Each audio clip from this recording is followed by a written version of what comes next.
everybody, and welcome again to Just Chat. I'm your host, Uncle Dominic. Today, we have a very exciting topic. It is America in Therapy. What does it mean? Well, we're about to find out. Today, we have a guest, and she's the author of this book, America in Therapy, Phyllis Leavitt. Let's invite her to the show. Ooh, something. Hello, Phyllis. Welcome to the show. Hi, and thank you so much for having me here today. Well, could you introduce to us a little bit about yourself? Yeah, I've been a psychotherapist for my entire career, over 30 years. And I just wrote a book called America in Therapy, a new approach to hope and healing for a nation in crisis. And the motivation for my book really came from so much experience working with individuals, couples, families, children, and really seeing how dysfunctional family dynamics affect people profoundly. And if there's no help or no rescue from abuse or neglect or dysfunction, that we tend to become symptomatic. And it wasn't a far leap to realize that we're in many, many family systems, not just our family of origin. Our communities are a family system, businesses are family systems, or they operate on the same dynamics that family systems do. And so do states and countries. And to the extent that there's good, healthy family dynamics where people love, care for each other, and have good skills for resolving conflict without violence and are supportive and tolerant of our differences, then we tend to become those cooperative, caring people ourselves. And when our family systems target certain populations for abuse or neglect or blame and shame, then we end up creating masses of symptomatic people who also becomes, a threat sometimes to our whole social order. And I don't know if people really understand that the causes of some of the worst behaviors that human beings demonstrate really come from a lack of love and belonging and safety, which are psychological issues, they're mental health issues, and they're not really at their heart ideological or partisan issues as many of us have been conditioned to believe. So I wrote my book, America in Therapy, to try to really uncover for all of us, what some of the psychological dynamics are that have contributed to us being in such a crisis and suffering so much violence and hatred, and what we can do about it, looking at what the best psychotherapy and psychology has to offer in terms of healing. So this So that's book pretty much came from your experiences as a therapist or psychotherapy of 30 years, right? And you right. see And all also, these I was, problems. yeah, sorry, go ahead. Yeah. So you see all these problems that comes from this family. Has Is there any personal perspective to this that's influenced you as well? Absolutely, and that's what I was going to add, and that is Okay. that I did many years of therapy myself, especially when I was a bit younger, because I had some abuse in my own childhood, and it really impacted my life profoundly. And so, actually, my first aha that led to me wanting to write this book in the first place was if I was so impacted by what happened to me that was really hurtful and scary, then what's happening to millions of people who are, targeted for injustice or discrimination because of the color of their skin, or who live in poverty, or who are at the after effects of war? What happens to all those people if they don't get help, if they don't get rescue? How symptomatic are they going to become? And can we understand that the real road to peace is to helping people, to treating people kindly? That's the real road to peace. Hmm. I guess in some ways, I don't think this is just particularly applied to Americans. I think this has to Right. do with the world as well. So we could actually say the world in therapy. Um, but at the same time, I feel like people have problems and people are too, I don't know, they don't realize that it's a problem.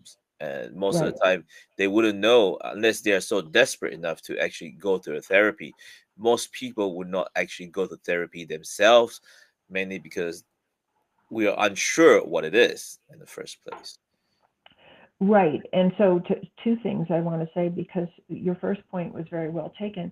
I I call the book America in Therapy, and I really speak to America because it's the country that I'm familiar with. But I am totally aware that the things that I'm talking about are worldwide issues.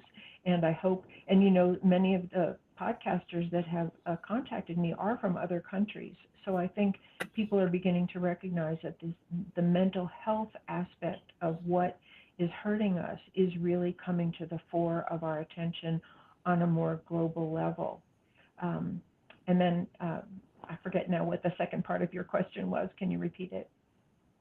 Oh, for sure. Because I actually I kind of faded out on that because mainly on the world thing.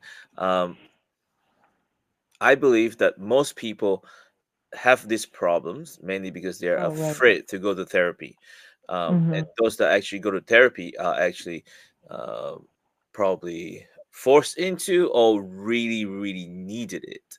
And because of Right. people who do not go to therapy, the problem persists, right? That's right. And I think, again, I think you're bringing up a really important topic because although I think mental health is more of a topic of conversation today, it certainly was no topic of conversation when I was growing up. So things have changed and we are more aware of mental health issues. But two things with that. I think we still tend as a society to think our most problematic people, our most symptomatic people, our most violent or addicted or isolated people are the ones with the mental health problems. And I'm really talking about our collective mental health. Hmm. And I talk about it in terms of the disconnect. This is one way that I talk about it. The disconnect between what we all want for ourselves. We all want safety. We all want peace. We all want lots of love and being valued and supported and affirmed and given opportunity in our lives. We all want that. But on a political level, and sometimes a social and cultural level, we don't condone those things for other people. Hmm. We enact policies that are highly discriminatory or depriving of certain populations and sometimes violent towards certain populations. And so that disconnect between what we want for ourselves and what we still legislate and condone for other people is a mental health issue. And that's what we've been sort of conditioned to believe is a partisan or an ideological issue. And go ahead. Well, I think some of it will also occur too, and mainly greed. I would say the word greed, right? One of the sins, seven sins, greed. But I feel like everyone is, I would say, kind of selfish in their own way, um, because they want certain things to happen for themselves. Mainly because Right. we see ourselves as the MC, the main character of our life, of our story, of this world. And when we think of that, we tend to, I don't know, do things the way we see that it's more valuable towards us.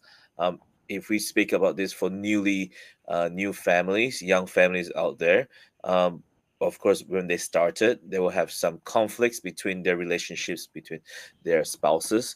Um, it might because also they don't see them as their own views. They expect them to follow their view, and therefore we have some conflicts there with young families. And we did mention about the community as well. So people who live in certain communities will be expected to behave a certain way, or if they don't behave a certain way towards that community, then things might be, troublesome for them. Like I do know some area or community or some areas in America that people are considered unsafe or a bit hard, Right. and it's a bit problematic because the area is already labeled as it is, and when people who are born there or live there have to obey that kind of community, and Right. if nothing happens, then their life will stay the same. So I think a surrounding of the environment that people are in could be a problem as well. Oh, it is. And that's why I talk about family systems on the larger levels, our communities, our places of worship, our schools, our businesses, our state government, state and local governments, and our national government, because they all condition the environment that we live in. And if they propose, helping people and being compassionate toward people who are suffering either disabilities or discrimination or poverty. If we have compassion and we're setting our sights on passing laws and creating policies that help people, then we have one kind of environment. And if we set laws that are really focused on where you started, which is we tend to be focused on ourselves and our own welfare, Mm. then we're living in a win-lose paradigm. If I win, somebody else loses, and that's okay with me. And in a healthy family, that's not okay. It's not okay for somebody to lose at another person's expense. And we know that from looking at just an individual healthy family. A healthy family has some balance of consideration between the good of the individuals involved and the good of the whole. The welfare of everyone and the welfare of the individual are in some kind of communication and balance. Mm. And I think that we don't have that as a guiding light when we enact policies and many of the practices that we have on local and national levels. It's more about what group is in charge and how can they get more of what they want. And where the fallout is just too bad. Well, that's the And thing in that in most countries as well, because I feel like people who are making the laws or doing all this stuff is actually this is kind of feel like a job for them as well. I feel like when they get into position of power, this is their job, right. and I guess entitles them to do what they believe is right for them.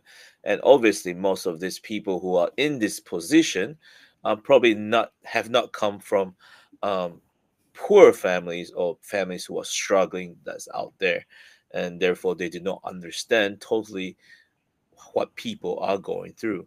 But at the same time, I feel like as a normal person or as a person who goes by in daily life, we don't have so much impact on the lawmakers. Obviously, you don't want me to go out there and protest and do all kinds of stuff, hoping they will react towards us. But there has to be a better way or other ways that we can do it ourselves within our own family. So, does your book mention any of that as well? Absolutely. I mean, absolutely. In fact, that's what I really try to focus on is the correlation between what actually works for people. What kind of communication, what kind of commitment to nonviolence, which is a big one.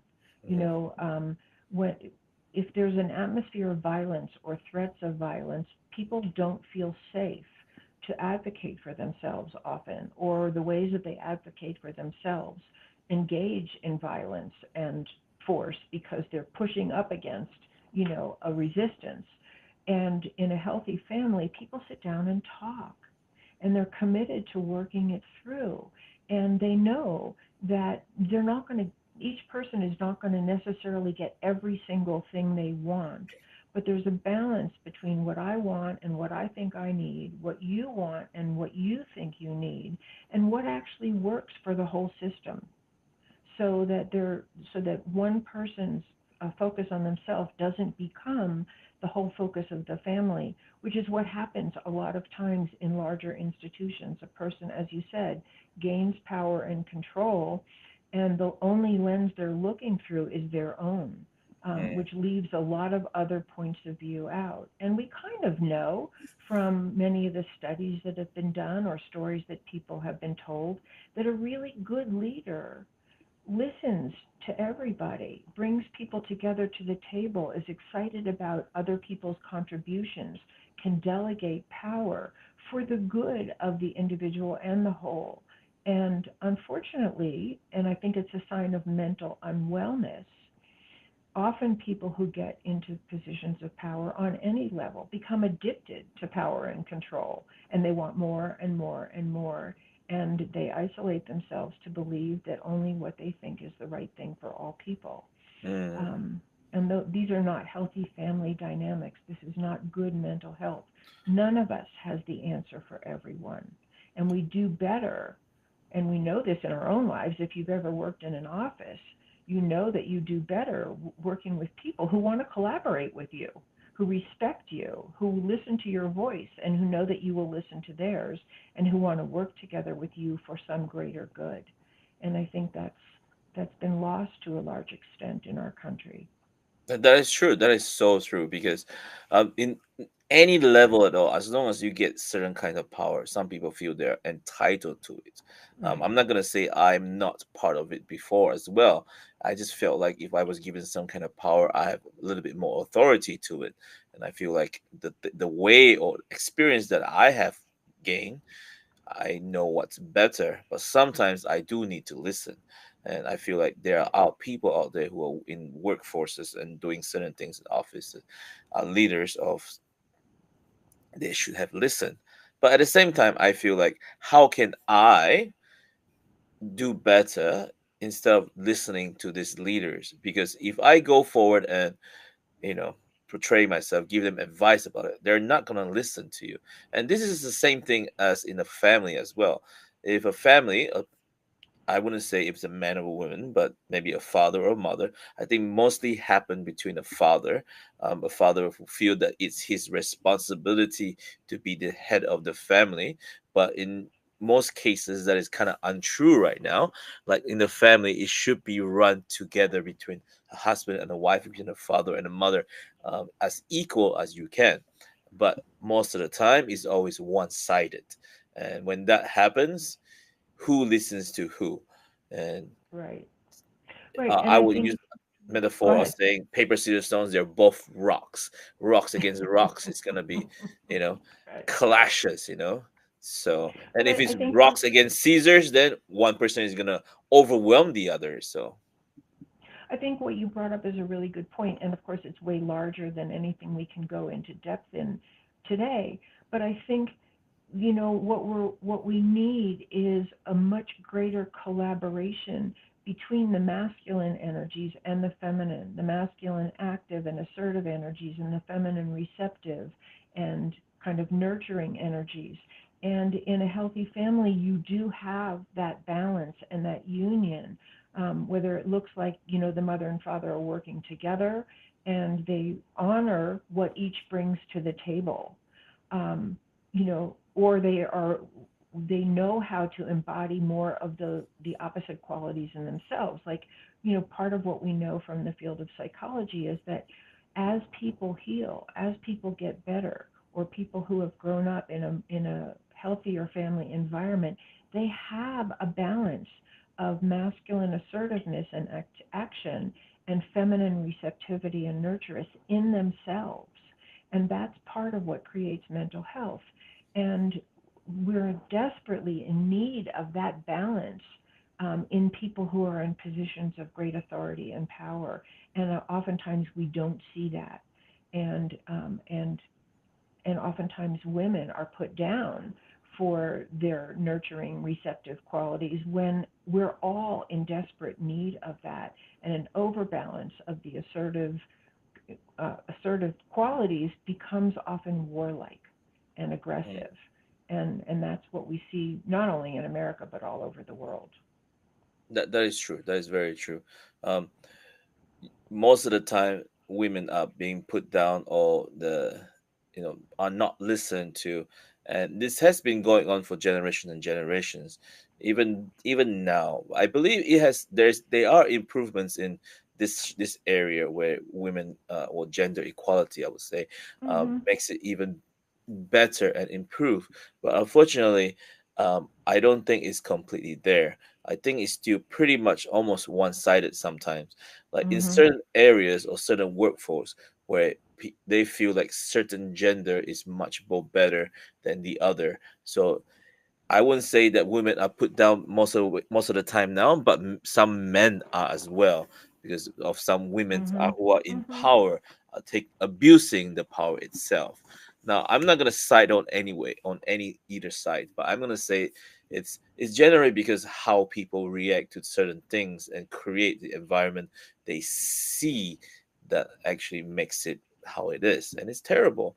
It does happen in local areas as well, even in schools, because I'm an educator. Mm-hmm. I teach in a high school, and I see it Oh, happen in schools as great. well. And Mhm. there are cases where students will fight. Well, fight at his students fighting, kids fighting, where boys, boys will be boys. That's what people say, and then girls will use things like, "Oh, you're a boy, you can't hit me," and so those girls will actually go and hit the boys a couple like really hard and say, "Sorry, Mhm. you can't hit me." And if the boys do react towards it, there will be cases. They will be bringing them to the disciplinary office and say, "This boy hit me," even though the girl started it. And so, and it's not only just one girl; it'll be a group of girls be saying, "Hey, he's at fault," right? And so Mhm. the boy will be misjudged, and therefore this calls for some sort of bullying in some cases. But people don't see it. That's the thing. Well, I think what you're speaking to are some of the symptoms of our family systems kind of falling apart. You Mm, know, that people have many people in our society, and I think often teenagers feel this way because it's such a fraught world that they're coming into. Many people don't actually feel a sense of personal power. It's not role modeled for them. They're not helped to find that. We live in a highly competitive society. For teenagers, there's a whole set of competitions that are unspoken but there all the time. What you look mm, like, your body image, how smart you are, how many friends you have, how big you are on social media. It goes on and on and on. That we're competing with each other without a safe container of cooperation holding that together, that we're cooperating for our common good, that we all actually really want to belong. And instead of basing belonging on I'm in and you're out, how do we have a win-win here? How do we help all people feel included? Because when people feel included and valued, of course, they become much safer for other human beings, and they don't want to exert their power by hitting somebody. mm. Yep. But it does happen, and sadly, and Of course. yeah. And we Well, have a lot of social media influences that are encouraging people to say they are. violent things and act out on other people. And these are all signs of mental unwellness that need to be addressed on a societal level and can be. Actually another reason why I started my podcast as well, because I wanted to be part of the community that gives out good good vibes and good things Right, to people right, around, because I've seen so many bad things out there. If you click about something, there's always something bad that shows up. And right. if I can put something out a little and people get to see it a little, that makes the world a little better in some ways. Hmm. So And in your so, book, Phyllis, sorry, yeah, no, go ahead. Sorry. in your book, you mentioned you are giving hope if someone read this book in a way, right? So I do want to delve into maybe a little Sure. bit of a summary to it. Is there a certain problem that you could tell us a little? Well, let me say this in terms of hope, that one of the things that inspired me to write this book is that all of the personal work that I did to undo some of the trauma that happened early in my life so that it wasn't running me, um, really helped me recreate my life when I was a young adult. And I know that there can be light on the other side of this tunnel. And I've seen that with countless people over the years that I've worked with as clients and people that I know who have really made a healing journey, who got help to deal with some of the worst of what happened to them and have come out the other side. And what I have seen, and I would imagine that most therapists can tell you the same thing, that when people have a chance to heal in a safe place where they can release their pain and reprocess some of the negative things that they came to believe about themselves and start to feel better about themselves and develop healthier coping mechanisms, they inevitably become more loving, more kind, more patient, more tolerant, and more cooperative with other people, and of course less violent or and not violent at all. And so if individuals can do that, groups of people can learn how to do that, and a country can do that, because a country and a state and a local community and a school and a business, they're all individuals. So if we learn how to listen deeply to each other's pain and help each other know. And these are some of the big principles of good psychotherapy. We know that there's an essential good person that was born, and then things happen to them that condition them to be intolerant or violent or judgmental or antisocial or withdrawn or aggressive or addicted or whatever they become. It's because of the way that we're treated by other human beings that we develop the bad ways that we're treated by other human beings, that we develop these symptoms. And so, love and care and safety and support and good boundaries and nonviolent conflict resolution skills help people heal. And then they become the agents of that in their own lives with the people around them. And what you were saying about there's so much, you turn on the news or you listen to this and Mm, you see so many problems and so many terrible things that people have done to one another. But in fact, at the same time, there are millions of people out there doing wonderful things and contributing to our society and helping those in need. And they're not necessarily all over the news.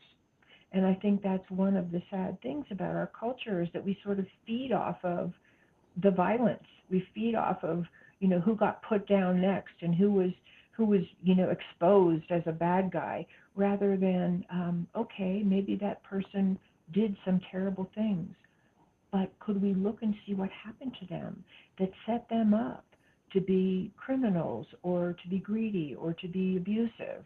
Can we look at what happened to them and really try to heal the roots of that? well, that's what most people are conditioned to, in a way that saying this is what sells. If we have something that attracts people, it Right, sells. And again, it points all towards greed, or what we really want in our job. If I'm in a news line, that I want to sell something that actually makes people want to read my newspaper or watch my show. right, And I do know, on when YouTube first came out, like when YouTube first came out, it was technically for educational purposes, and uh-huh, educators out there are encouraged to put up educational videos or training videos out there for people to use. Eventually, I think when YouTube opened up to everyone else, we start seeing all kinds of interesting videos, but it's starting to pick up, and then eventually people try to get views by doing crazy stunts or crazy things and video it, and people watch it. Why? They think it's funny, it's great. And this encourages a whole different influencers, you may say, that does all kinds of bad things in order to get views. And this goes on, and obviously there are many problems involved with this, and I do see this in a family problem as well. If a family, if a parent give their kids an iPad now, and instead of talking them during dinner, they create a problem where they will learn all kinds of things on the YouTube. And nowadays, obviously, there's weird challenges or stuff like that, and kids tend to follow along and creates problems for themselves. Obviously, there are a lot of good things in there as well. They could learn a lot right, of good things, but right. there are bad things, and people are tend to drawn towards them for some reason. Yeah, and we do. And I think part of it is that people just, it's part of our human nature that we like to project out. So if somebody else out there is getting humiliated or put down or, whatever, beaten at some game, then we get to feel, we don't have to feel the places in our own life where we're afraid of failure or afraid of not being treated well. That's part of the whole cycle of abuse, is that we do to other people, in some ways we project that shadow part of ourselves onto other people so that we don't feel it ourselves. And but let me say this about in the big picture, and this goes back to something that you referenced earlier. Mhm. What brings people to therapy? Like you said, there's still a stigma around it. A lot of people still feel like going to therapy means you've failed or you're weak or you should be able to do it yourself. We're supposed to be self-made people in this society. We're supposed to not really have, we're supposed to be independent and not need. And that's really seen as successful when in fact we actually really need each other. Um, the main thing that brings people to therapy is pain. Mm, People don't go to the doctor unless something's really wrong. They don't go to therapy generally, I would say for the very most part, unless they're really in so much pain that they can't figure it out themselves, or the things that they're doing to numb the pain, like drinking or being obsessed about exercise or whatever, aren't working, or being people pleasers or being driven in their work or getting richer. None of those things are actually alleviating the pain that they're in. And so pain actually can be a great motivator for change if we embrace it that way rather than try to numb it out.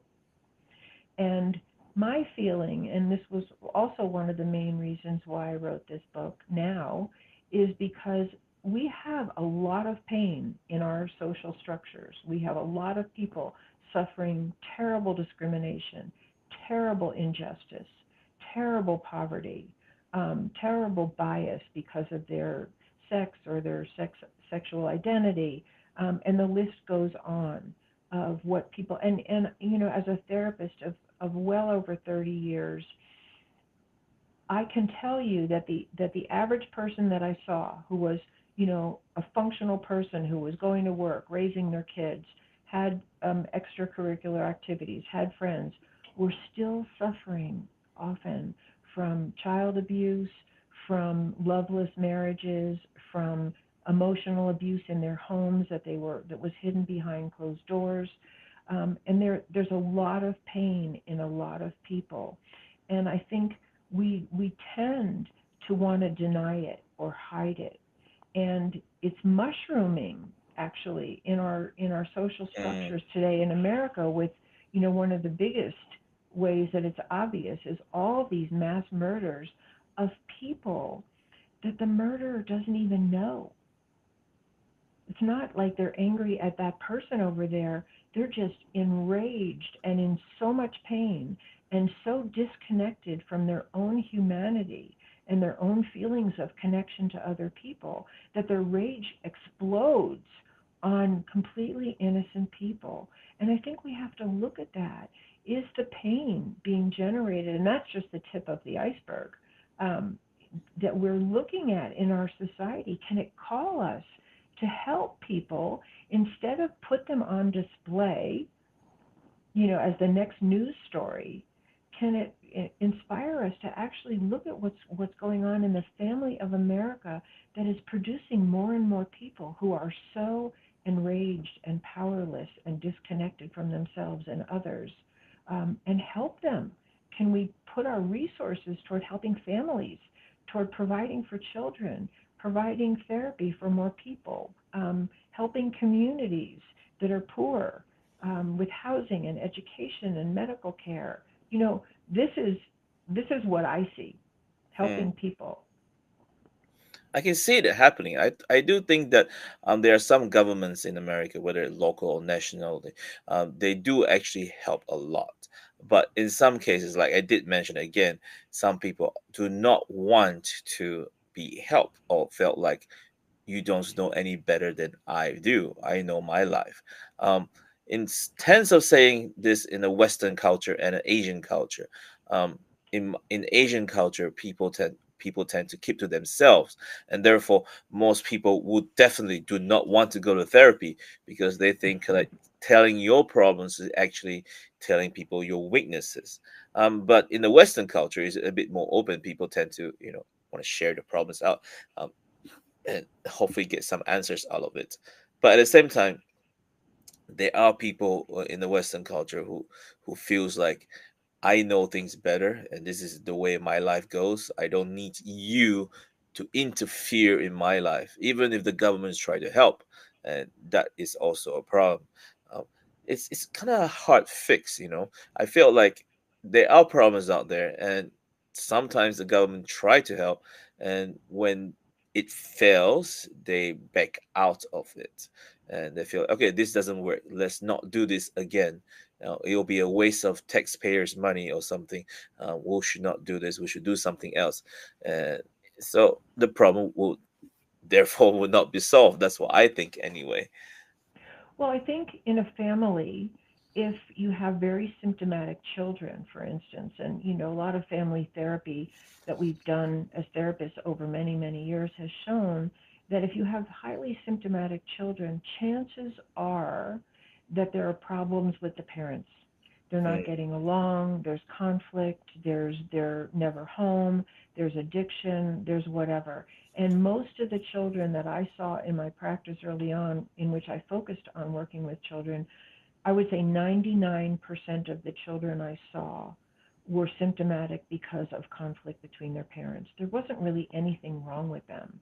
They were just symptomatic because the environment that they were in was too mm, tense, was too conflictual, was too explosive.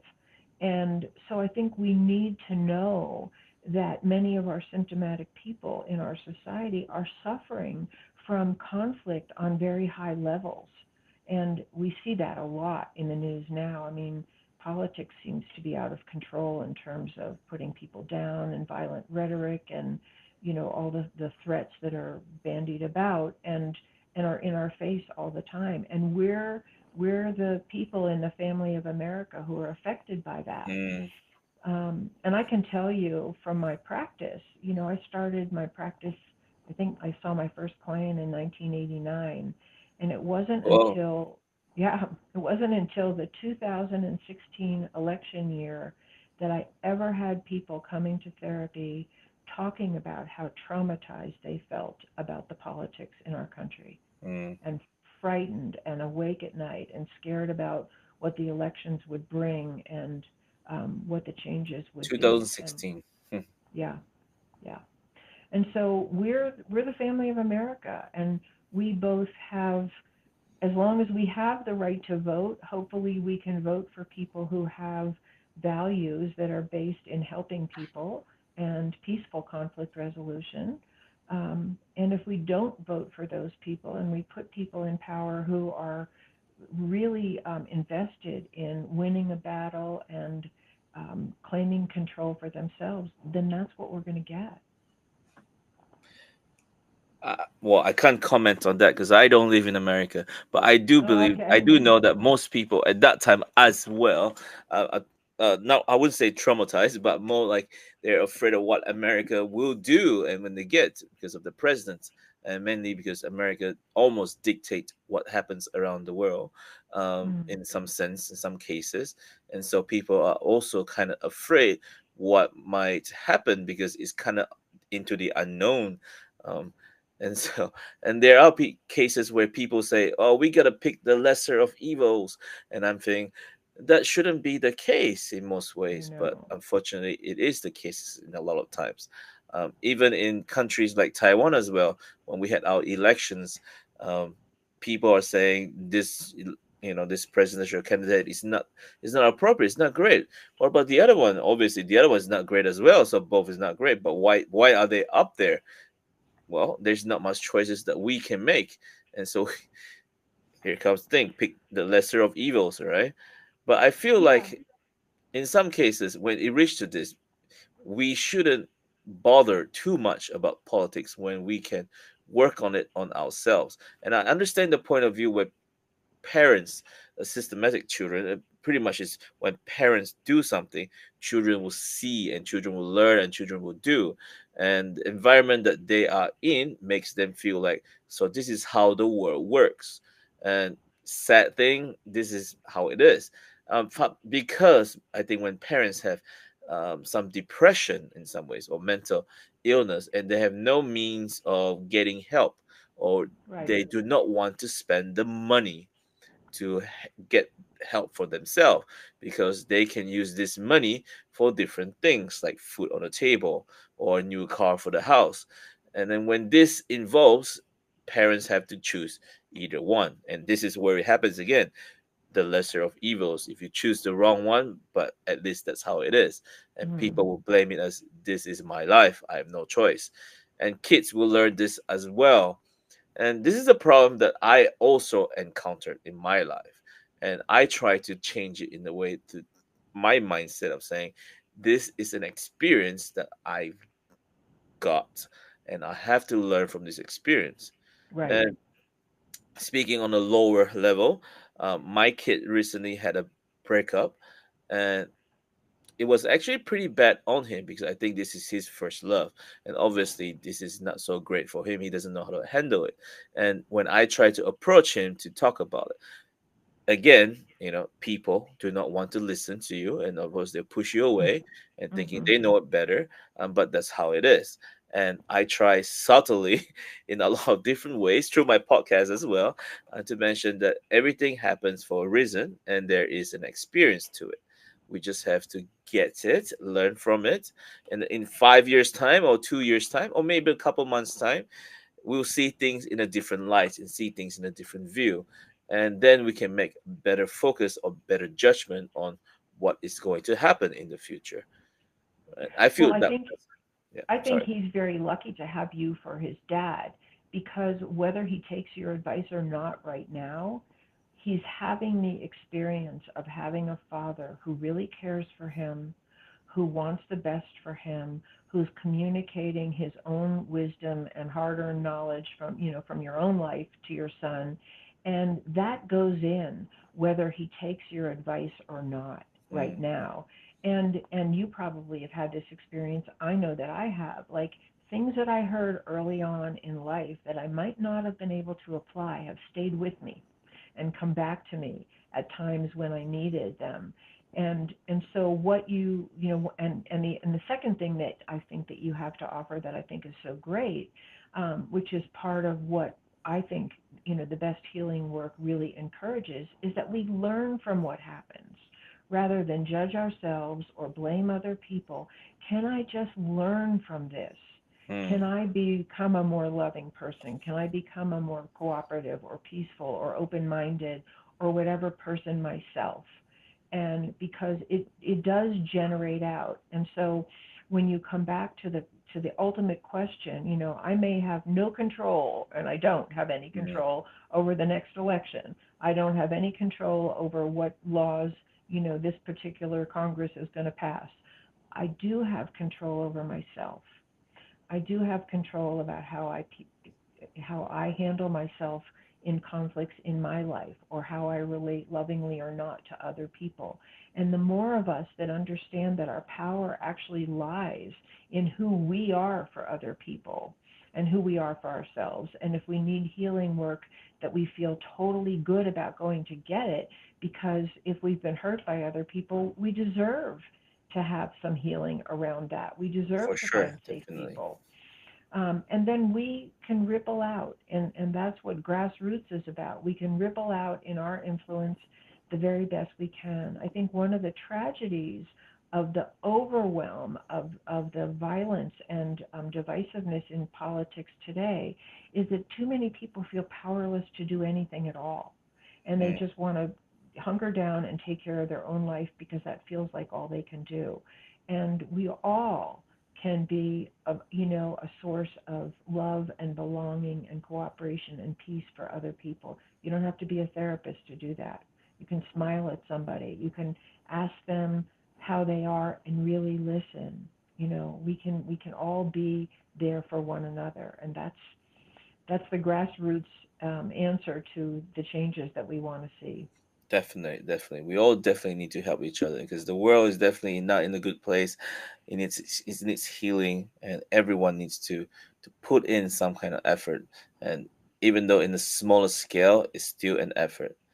Well, Right. Phyllis, I want to thank you again for coming to the show, and sorry for the mishaps in the early stages, but it has been great talking to you, and I learned a lot of things, and I'm sure our viewers out there and listeners out there learn a lot of things about America in Therapy, your book as well. So I want to tell everyone again, please check out Phyllis Leavitt's America in Therapy, a new approach to hope and healing for a nation, right? And please check out her book. And you can actually buy it in the website and look it out here. Right. I put it Right. down here at phyllislevitt.com, or go to amazon.com as well, right? Um, Right. I also need to mention she has other books as well that I'm also kind of interested in. Two of books, the title itself is exciting already. The first one is A Light in Darkness, and the second one is Into the Fire. I really want to talk about them, but unfortunately, we do not have much time. But Could you tell us a little bit about those books as well? Yeah, those two books, they're quite different, but not unrelated, really. But those two books are really about they're autobiographical, and they're really about my own healing journey and how I was able, through really being able to work through some of the abuse that happened to me early on in my life, was really able to connect to a very essential part of myself that gave me guidance in my life, and was a source of knowledge and inspiration that I never would have understood was possible. And so, that's part of what has given me such a great impulse to try to share a healing journey, however it occurs for another person, and we all do it in our own unique individual way, but that we really can reconnect to our essential selves. And that is the greatest source of healing and light that we can share with the world. So, yeah, there's tons we could talk about that maybe another time, but those two books are very autobiographical. For sure, thank you. For Liv Phyllis as well. Most of this podcast that I put out are actually seen by most of my students as well. Um, is there any advice you would give to my high school students about life or about technically American therapy? But what can they learn from this? Yeah, I mean, there's so many things, but Well, let's the make it thing, one sentence or two. okay, one sentence is: the best food for human beings, what makes us the healthiest and most able to thrive and survive, is love and belonging. Mm. So try to generate that with the people around you. If you don't have it in your life, find a place to get help, to heal from the effects of not having a sense of love and belonging, because we all need that to thrive, and we all deserve that as the precious human beings that we are. Thank you so much, Phyllis. Everyone, love and belonging. That's it. All right. I do know about this love and belonging. We all, as humans, we want to belong somewhere, and there it is. If we want to belong, if we want to be in a good circle, make the circle yourself. Be your circle. Be Mm-hmm. that circle. Be that person. Right? If you want Yeah. to have good friends, be that good friend. Eventually, people will come to you, and you have a good friendship and good high school life as well.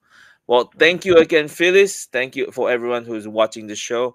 I hope we all learn something from America in therapy and apply it not just in America, obviously, in everyone's family, in your own family in the future as well. And thank you, Thank you. everyone. Catch you guys again another time. Please check out our other streams. Please like this video and subscribe to it and help us grow even more. Thank you so much, everyone, and have